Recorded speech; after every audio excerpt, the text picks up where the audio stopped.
pretty cool gig because now you're creating furniture that is not just for one client. You're going through this process for, let's say, hundreds or thousands of interior designers can use for their hundreds or thousands of clients. Like, it's kind of Yeah. neat to have that sort of design impact, don't you think? Yeah, it is fun. And we always have to have our customer at top of mind, of course. All right. I'm Rebecca Hay, and I've built a successful interior design business by trial and error, podcasts, online courses, and so many freaking books. Over the last decade, I've grown from an insecure student to having false starts to careers, and now I'm finally in the place where I want to be. Throughout my journey, it's been pretty obvious that I'm passionate about business and helping other entrepreneurs do the same. Each week, I'll share tangible takeaways from my own experience and the experiences of other badass women to help you build your confidence and change your business. Hey, it's Rebecca, and you are listening to Resilient by Design. Today's episode is a fun behind-the-scenes look at an entirely different side of the design industry. Guys, this is really cool. The side that most designers don't really get to see. We're diving into how furniture collections are actually created and how trends make their way from Europe to North America, and what the differences are between those European trends and the way Europeans buy versus Americans. Super interesting. And also what really goes into building a furniture brand, one that designers trust year after year. Timeless design versus trendy. What makes a piece of furniture timeless and stay in a showroom for 20 plus years? And honestly, some of the things Jen shares about the speed of trend cycles and how collections come together so quickly completely blew my mind. So today I am joined by Jen Dewhurst. She's the director of brand and merchandising at Dovetail Furniture. With a background in interior design, architecture firms in New York City, visual merchandising, and years working with brands like Restoration Hardware and Dovetail, Jen has such a unique perspective on the intersection of design, branding, storytelling, and product development. She is now helping shape the creative direction behind one of the most recognized wholesale furniture brands in our industry, Dovetail Furniture. So inside this conversation, we're going to talk about what's trending right now in furniture and interiors, why warm wood tones and traditional silhouettes are making such a comeback, the major differences between the European and North American design styles and desires, and how Dovetail really develops not just one, but two brand new collections every single year. Blowing my mind. Also, we talk a little bit about how designers can think about trends without, creating spaces for their clients that feel dated only a few years from now. I think you'll enjoy that part of it. But if you have ever wondered what happens behind the curtain before a piece ever lands in a showroom, or you just love talking about design trends and like hearing about other people's really unique jobs, as much as I do, you are going to love this episode. So let's dive into my episode with Jen. Enjoy. Okay, here we are. Welcome to the podcast, Jen. I'm really excited to have you today. Hi, Rebecca. Thank you so much for having me. I'm looking forward to this. I'm really excited because we had John from Dovetail on back in December, and he and I had a really great conversation about sort of trade partnerships. And I'm excited to now talk to you and learn a little bit more about what you do. Actually, I find your job super interesting. I think designers are going to like that too. And let's talk about the pretty side of design, because that to me is a kind of a refreshing change. And I want to talk a little bit about, what trends. Let's talk about that. Like, what's going on? What are you seeing? And dive into all of those things. Yeah. So I think my job is the fun part of design for sure. I get to play with all the furniture and the materials and the fabrics, and definitely the fun part. We are trends. Oh my gosh. Trends, I feel Hold like. on, wait. Before we get into trends, Yes. can you just let everybody know about your job? Because I kind of mentioned that. And I know we have the intro, which is like fancy and nice, but like your job sounds really cool. Yes. Like what do you do? You're like responsible for like the aesthetic of everything. I'm like, I kind of wish I knew that job existed when I was younger. That's so I know. cool. So I'm the director of brand and merchandising for Dovetail Furniture. Dovetail Furniture is a wholesale furniture company. We've been around for almost 35 years. It's a family-owned company, amazing owners. They're very engaged in the business still to this day, and I work very closely with them. I've been with Dovetail for about 5 years, and I was brought on as kind of the second creative person in the company. Before I started, it was Barbara Einstein, who's our chief creative officer, who was doing everything herself, which she's just this incredible woman and super smart and talented and has a vision for what Dovetail is. And she brought me on to help her as the business was growing. And we've together kind of collaborated in what we feel like Dovetail should be and how we want the business to move forward in the aesthetic. So I have a visual merchandising background. I worked for some other big furniture and fabric companies in my past, and I basically get to decorate and design the showroom. I mean, you do so much more than that too. John was telling me that you also, I mean, you oversee any of the marketing materials, those assets that go out to ensure that everything is on brand.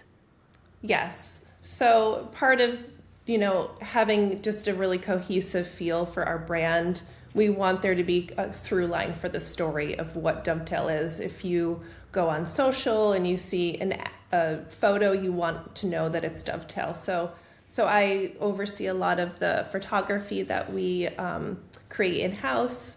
And then, we put it out there in the social media world or our lookbooks, our website, and then, touching our showrooms that we have in High Point in Las Vegas and here in Los Angeles where we're based. So we do, it's a lot of physical work too.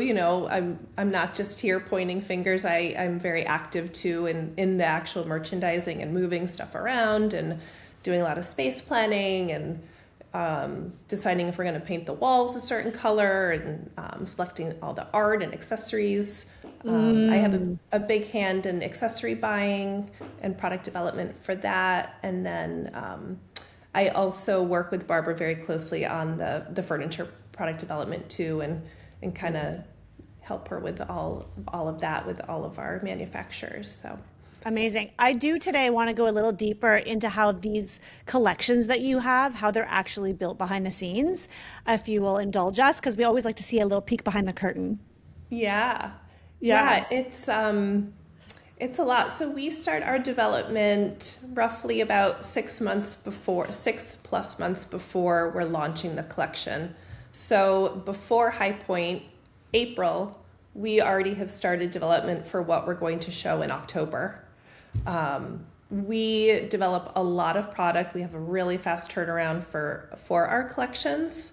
But we do have a lot of collections that kind of stay in our line for a little while, especially if they're good sellers and we get good feedback, on them from our customers. Then we keep them in the line for many years. I mean, we've had some dining tables and sideboards we've had for about 10+ years, which is a long time. That's a long life timeless. for us. Yeah, that is timeless. That is timeless. Exactly. So we're always looking for that next timeless piece that it appeals to a broad audience, right? It can carry itself through to live for many years, many generations even. So we're always trying to figure out what is the next trend that's going to stick around, right? Because trends usually move pretty quickly. Mm-hmm. It gets tricky. We have some really great partners with our factories and our manufacturers. We are importers, so we manufacture overseas. And we also work with a lot of European designers that help us with our designs. So it's kind of equal. We design pieces ourselves.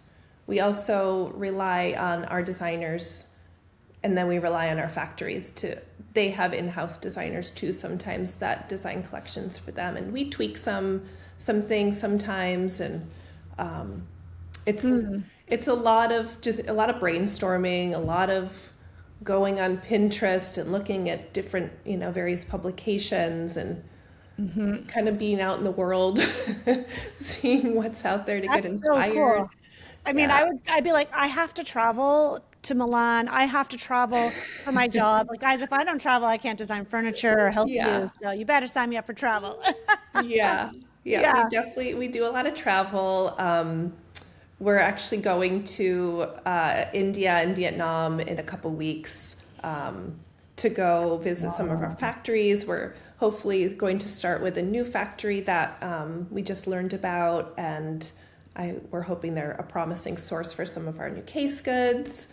And it's interesting to see what they have too, right? Because they have a really big European base of customers, and it's always interesting to see what the Europeans are buying and what they're putting out there. So we can maybe take those kind of ideas and then tweak them to the American market. We do a lot of that. Okay, let's talk about that. This is so interesting. So what do you see are some major differences across the board for what Europeans buy versus Americans? There's definitely a difference. European style, there's kind of two different avenues, I guess. There's the very traditional, old, the Chippendale, the French colonial, that style. But then in today's day and age, we really see a lot of very, very modern pieces. In Europe? In Europe, yes. Yeah. The seat is very low for upholstery. The upholstery itself is much smaller. It's a much smaller scale dining chair or occasional chair or sofa. The dining tables are much smaller. Do you think that's slimmer. because they primarily have more like condo living, apartment living? So Yes. spaces are smaller, it's tighter? I think so. For all the big cities, there's the smaller houses. Homes are much smaller there in general, much smaller apartments and flats. Where here we have these big houses and people want big sofas and overstuffed upholstery, and so there is a big difference, and it definitely just goes a little more modern. The overall silhouette of pieces is much more modern in Europe than it is here. It's funny. I mean, I'm in Canada, but like same. And my in-laws are European, and like they have a very, very modern design aesthetic, which is not me personally. And so there's this constant. We're doing a cottage right now. And I'm like, I just want to go for the more European and like more delicate and more traditional. And they just want like straight lines, everything modern. And it's funny because you go to these European cities and they're from Poland and it's beautiful and this ornate architecture. And it's almost like there's so much olden history around there that people want the opposite. Yes. It's interesting. It is interesting. And I think that's happening here, but opposite. Yeah, modern houses, and now there's more there's a trend towards traditional, is it? Or what are you seeing? Yes, a big trend towards traditional for sure. And we, while we have a lot of traditional pieces individually in our assortment, the last few years we were kind of going a little more modern. We're not like a super contemporary, furniture brand by any means, but we did kind of tend to go a little more on the modern side. And I think I prefer that, that look myself, as does Barbara. So it's our personal style is kind of showing.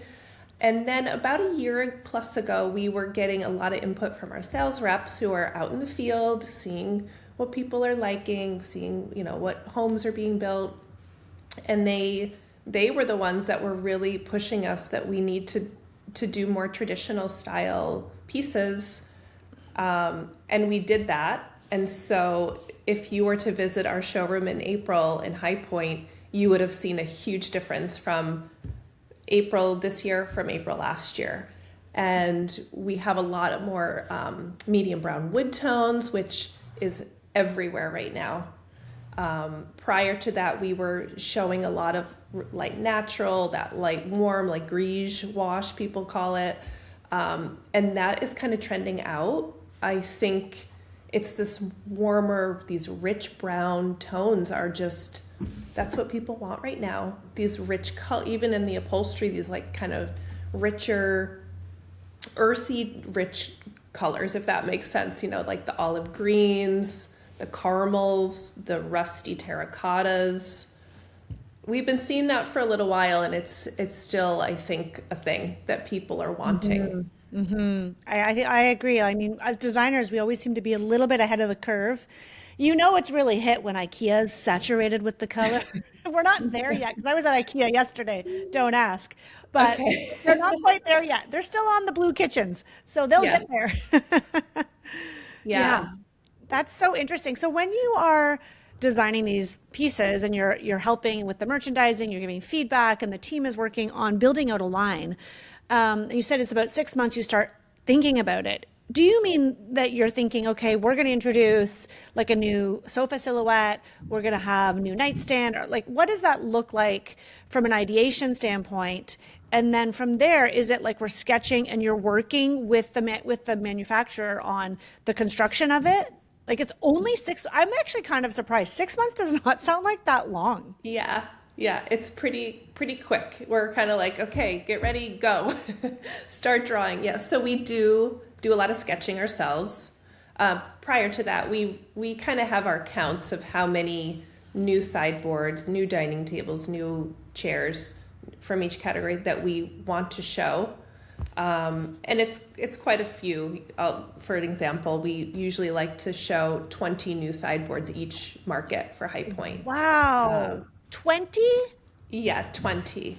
15 to 20 new dining tables. Now, some of these might be dining tables and sideboards that we've had in our collection, but maybe we're going to show it in a new color, or we're going to change the hardware. So there's small tweaks, which, we have to work with our factories because they only have certain capacities also. So stuff like that, those minor changes are a little easier for them for their production. But when we kind of have our little outline of the counts and how many of these pieces we want to show and how many sideboards in brown or how many sideboards in natural and oak we want to show, then we can kind of figure out, okay, this factory can work on this for us, this factory can do this. So because the materiality, of course, is so important too, and we have certain factories that are really good using solid oak, or we have factories that are really great with a rustic pine or a rustic elm. Right. And so we kind of have to figure out who's going to make what and what their capacity is for our new pieces. But we definitely do. So we send then some ideas to our designers that we work with, whether it's just an inspiration image or a really rough sketch for them to then further develop. And that could take anywhere from a week to a month or so to kind of get a final drawing done. And then we also do some sketching and I work in AutoCAD, so I do some AutoCAD drawings for some of the pieces, and then we'll send those to our factories.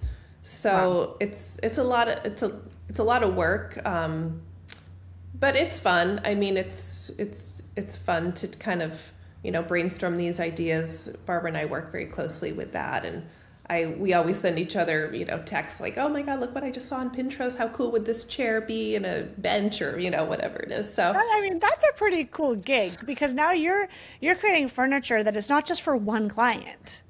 You're going through this process for, let's say, hundreds or thousands of interior designers can use for their hundreds or thousands of clients. Like it's kind of neat to have that sort of design impact, don't you think? Yeah, it is. It is fun. And we always have to have our customer at top of mind, of course.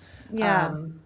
We want, pieces to stand out and be these like really special and unique pieces and have, they're really well designed and crafted and manufactured. But then we also want things to sell. And sometimes these like highly designed pieces aren't our best sellers. They're pieces that just a handful of designers would like, and they can't be too special, if you will, and too unique, because we are a business after all, and we want to sell quantities of pieces, and we want it to appeal to a broader customer base.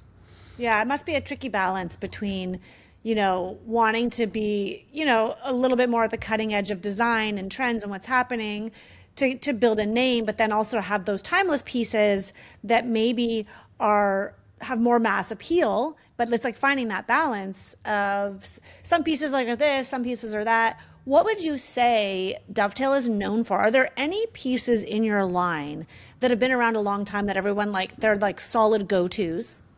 Yes. We have a handful. One standout one that comes to mind is our Campbell dining table. I think it's been in the line for almost 15 years, I want to say. It's guess what? Traditional. Yeah. It's a turned leg dining table. It's beautiful. It's made out of Mindy wood. It comes in 3 different sizes, 3 different lengths, and it has a really pretty warm brown wood finish on it with a sealer. And it's stunning, and we still sell it to this day. It kind of was, it went up in sales and then it kind of plateaued and then it went up again in the last year or so. So that I think really, and we never show it on the floor because it's kind of an older piece. We just brought it back last year and we showed it again, but Wow. it still sells. So there's also a really great sideboard. It's called our Nico sideboard. That's been in the line for 10 plus years. That's in kind of like a warm wash finish that has a lot of sandblasting, so it has a lot of movement to the finish. It's really, really pretty. It's long. It's 109 inches. Oh, wow. And we just introduced that in a medium brown color this last April market. And that continues to sell really well too for us. So yeah, we definitely have some of these timeless pieces that we'll stretch out as long as we can. As long as people are buying them, we'll make them and keep them in our assortment.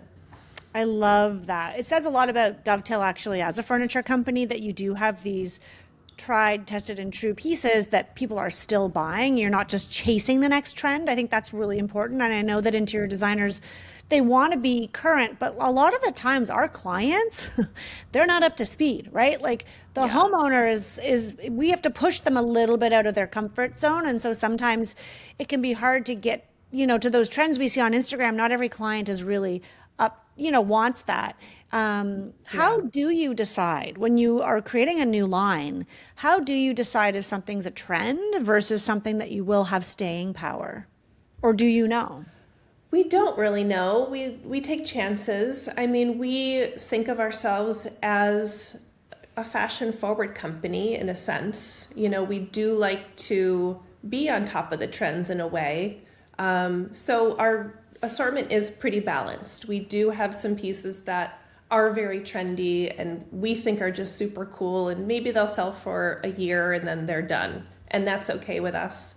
But then we also do need those timeless pieces that can maybe stick around for a while.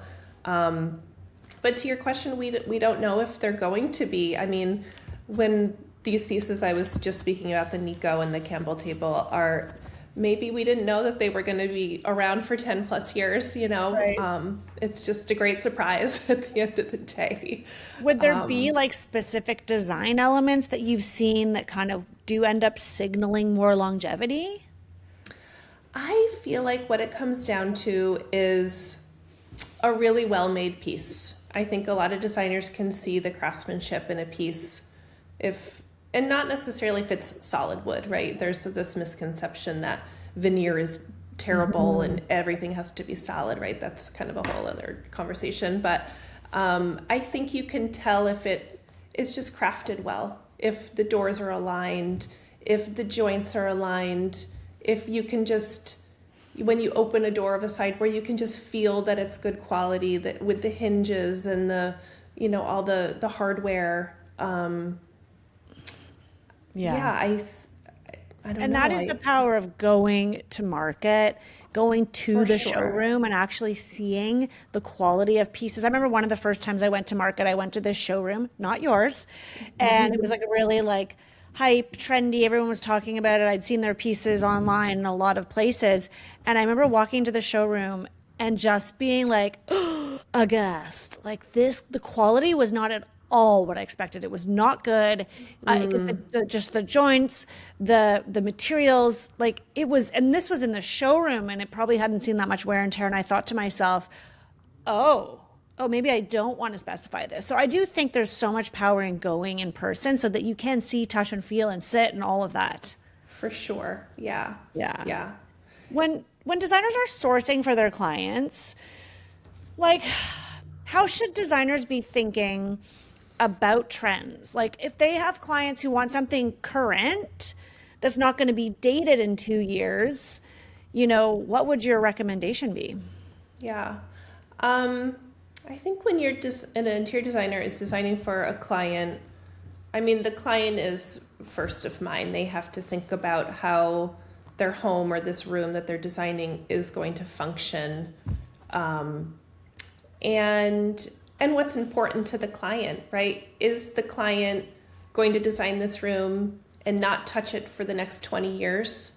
And if that's the case, you need to come up with pieces that are timeless, that maybe that statement piece in the room is an heirloom piece from handed down, and that's what the room is designed around, and everything else just kind of follows suit in that, the character of that heirloom dining table or chair or whatever it may be. Or is the client someone that, we just want to do a refresh of this room, and maybe in 5 years we'll kind of swap some things out. Then maybe you can kind of get a little more creative with finding some like really hot trendy pieces now that are just really cool, funky dining chairs or occasional chairs that, they last a few years. It's fine. We'll change them out in 3 to 5 years from now. Mm-hmm. I think it might come down to that too. Or is your client someone that just is like a young, creative, fun person that does want something really fun and funky, and then you can be very trend forward, I think, in your designs. Mm-hmm, mm-hmm. Do you think that when designers are selecting from your collections, do they tend to stick to one collection or do they mix and match?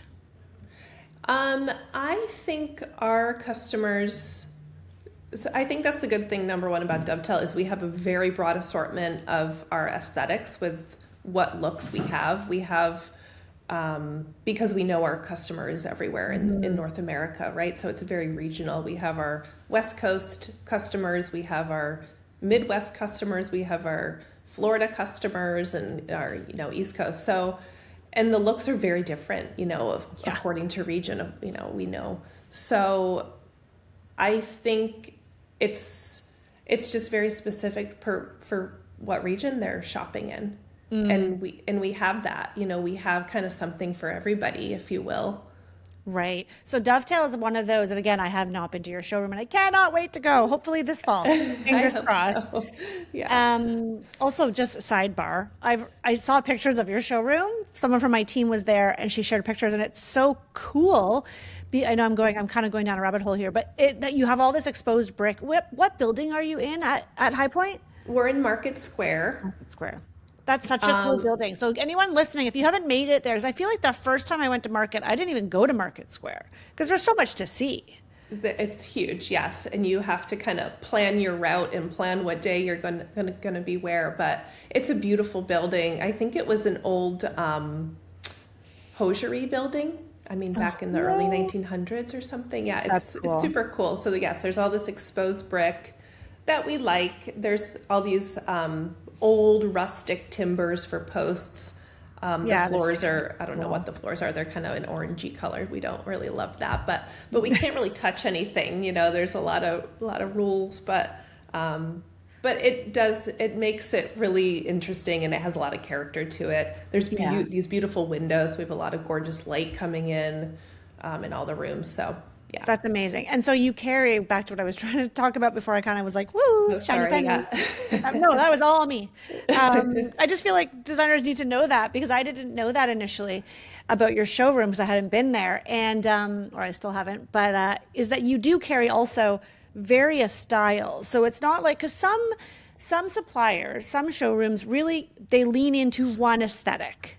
But that is not Dovetail. You have a variety of design aesthetics. Not ultra modern, it sounds, but you do carry, like you kind of tick a lot of boxes, if you will. We do. We have, and that's kind of how we design also. We have our internal style houses, we call them, that kind of classify what our timeless traditional look is going to be, our California casual look that does trend a little more modern, but still very warm. our classic heritage that's still kind of a little mix of traditional and modern. And then our Dovetail studio look that is very modern and very trendy and dark and cool and funky pieces. So we do have those in mind. And that is how we merchandise the showroom. The showroom is not this one big open space. There's kind of individual rooms. And so each room kind of has its own look. So if you're from Florida, you're going to go into our big California casual room that, has 20 settings in it and, tons of product for you. So yeah, there's definitely something for everybody. Very cool. I love that. I'm still totally floored by the fact that it takes only 6 months from the time you start ideating about a new collection. We're not even just talking about one piece of furniture until it's ready to go and on the showroom floor. And correct me if I'm wrong, but the new collections are released at April market, just once a year, not twice a year, right? Twice a year, April and October. Holy heck. Yeah. My gosh. Yeah, this world is a different place than it used to be. No rest for the weary here. Would you say that's true of most furniture suppliers or no? I think most of the bigger ones definitely try to come up with new introductions for each April and October. Maybe some of them are heavier on one show than the other. But I know for us, we think the High Point market is one of the most important markets for designers and for our industry.